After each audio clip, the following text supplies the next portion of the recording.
In this video, you will discover the 5 habits that, according to the Bible, lead to prosperity.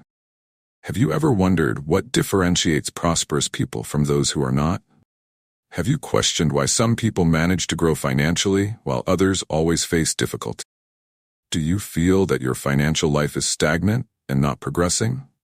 Although many attribute prosperity, or the lack thereof, to the government, the system, or income distribution, it is important to highlight that these factors influence but do not determine. According to a report by UL Flux, 60% of multimillionaires built their fortunes through their own merit. Now the central question is, what leads someone to become wealthy? What drives prosperity? Pay attention, financial results are achieved through financial habits. To become wealthy, it is necessary to adopt habits that lead to wealth. We are, to a large extent, the result of our choices. The Bible surprisingly reveals what these enriching habits are. The sacred scriptures indicate the paths to financial progress, and these are the habits that I will present in this video. We begin with an important caveat. The Bible does not promise financial wealth to anyone, not even to faithful Christians. This means we should not demand wealth from God for following biblical principles. However, it is undeniable that those who follow the financial principles of the Scriptures are more likely to achieve spiritual, familial, and financial prosperity. In summary, by following biblical advice, you are more inclined to financial prosperity, but you should not demand it from God or bargain with Him. With this declaration made, let's move on to the 5 habits that lead to wealth, according to the Bible. Habit number 1. Living below your means. The first enriching habit is living with less than you earn, meaning not spending everything you receive and setting aside part of your income. This is what the Bible recommends. Remember the story of Joseph in Egypt during the 7 years of abundance, followed by the 7 years of scarcity? Living below their means allowed Egypt to face scarcity and prosper during the crisis. This advice is also present in Proverbs 21 verse 20. Which says, "There is desirable treasure and oil in the dwelling of the wise, but a foolish man squanders it." Unfortunately, most people do not have the habit of living below their means, spending everything they earn. Prosper financially, it is essential to adopt this habit. Habit number 2. Having more than one source of income. The second enriching habit is to have multiple sources of income. As the saying goes, don't put all your eggs in one basket. Why shouldn't we put all our eggs in one basket? Because if that basket falls, we lose all the eggs. The obvious way to minimize risk is to divide the eggs into several baskets. I know you are already familiar with this. After all, almost everyone knows it, but knowledge is not wisdom. Knowledge is not practice. I emphasize this because unfortunately, few people apply this saying in their lives. Having only one source of income is like putting all your eggs in one basket. Doesn't matter if you have a long-term fixed job contract or if you're an employee. Doesn't matter if you have a successful business for years. Relying on just one source of income is very risky. Why is it risky? Because jobs are not lifelong. Businesses can fail, salaries, including those of public employees, can become obsolete, and unforeseen events will likely occur sooner or later. Regarding this, see what Ecclesiastes 11 verse 6 says. Sow your seed in the morning, and at evening let your hands not be idle, for you do not know which will succeed, whether this or that, or whether both will do equally well. Take my advice into account. Develop the habit of having multiple sources of income. It is a habit that develops over time and is practiced daily. I have friends who have this habit, and whenever I spend time with them, I learn a lot. They reinforce the idea of creating income streams. I remember a day in a restaurant with one of these friends. We were having lunch and analyzing how the business could be improved and stabilized. We watched the cash register and commented that they should have desserts, chocolates, and sweets for the customers who had just finished their meals. We observed the customers' behavior and quickly came up with ideas on what they should offer in the restaurant to increase profitability. Seriously, those who have the habit of generating income streams are always seeing possibilities. Develop this habit as well. Habit number 3. Having an emergency fund. The third habit is to have an emergency fund, which refers to money set aside that can only be used in case of an emergency. whether a positive emergency like an exchange program, or a unique business opportunity, or seemingly negative emergencies like unemployment or huisbreidings. I'll be honest, it surprises me. People still don't know the enriching power of having an emergency fund. Personally, I wonder if people knew how enriching it is to have a fund. Everyone would have one. See what the Bible says and what happened in Egypt when they created an emergency fund during the 7 years of abundance. Do you know all the financial power that the pharaohs had? Now we have an idea through the Bible, historical records, and archaeological evidence. A significant part of that power was obtained through the emergency fund created by Joseph. Egypt's financial reserve prospered like never before. I know some will say that Egypt only created an emergency fund as they knew there would be 7 years of abundance. Should you create a fund only if you know there will be unforeseen events?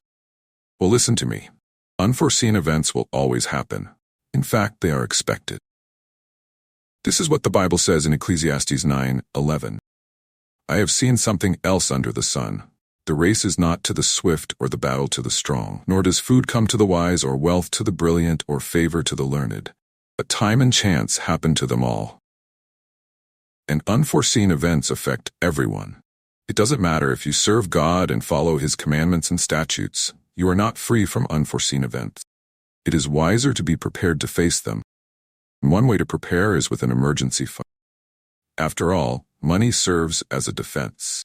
This is what the Bible says in Ecclesiastes 7:12. For wisdom is a defense and money is a defense, but the excellence of knowledge is that wisdom gives life to those who have it. So, the emergency fund, besides having a high potential for defense, is also an enriching habit. I say this from personal experience.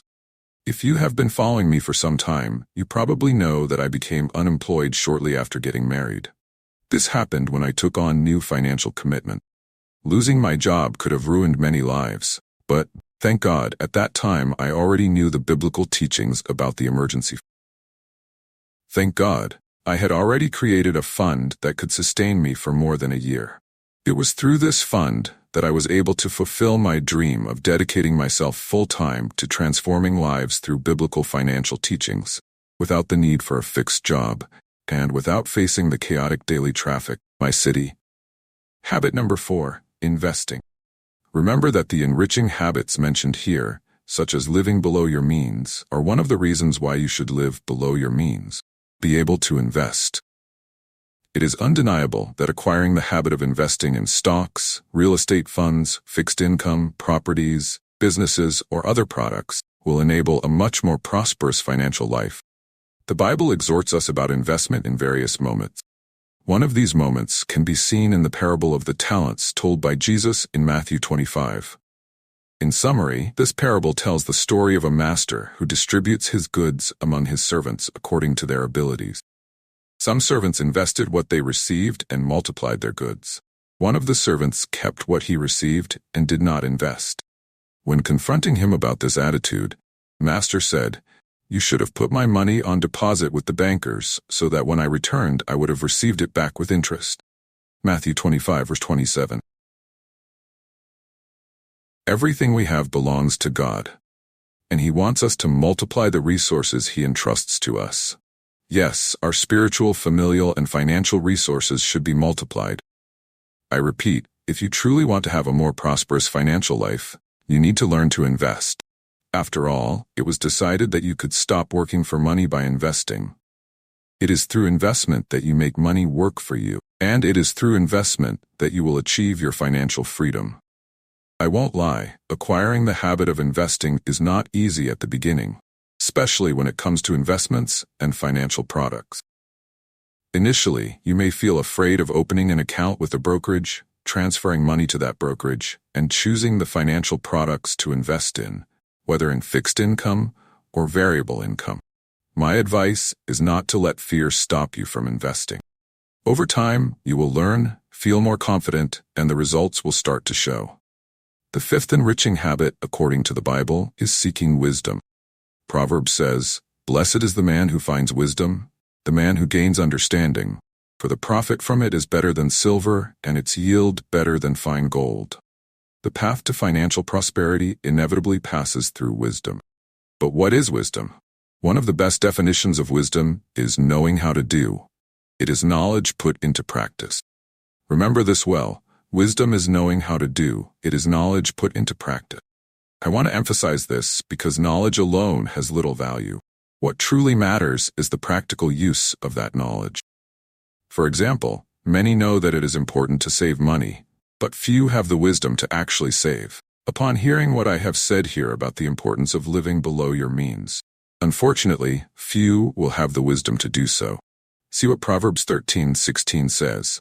Every prudent man acts with knowledge, but a fool flaunts his folly. That's how it is. You need to acquire knowledge, and when it comes to personal finances, you need to know intelligent ways to make money. You need to know about passive income, emergency funds, investments, local and foreign stocks, investment funds, fixed income, and so on. But more than knowing, you need to acquire wisdom. That is, you need to put into practice what you know. I have two pieces of news for you, one good and one not so good. The good news is that each of these habits can radically improve your life. I speak from experience because I saw a significant improvement in my life with each habit I managed to acquire and implement. When I started living below my means, my life improved. The same happened when I began to have more than one source of income. Similarly, when I created my emergency fund, I also experienced improvements. The same occurred when I started investing and tirelessly sought financial wisdom. The not-so-good news is that these habits are not easy to acquire. In other words, you won't achieve each of these habits overnight. But be patient with yourself. Take one step at a time. Here, I take the opportunity to recommend a book, Power of Habit. This book can greatly help you in acquiring new habits. If you have any questions or suggestions, leave them in the comments. Big hug, may God be with you, and see you next time. Well, I hope you found this video amazing and useful. Remember, if you liked this video, give it a thumbs up and subscribe to the channel so you don't miss any of our videos. See you next time.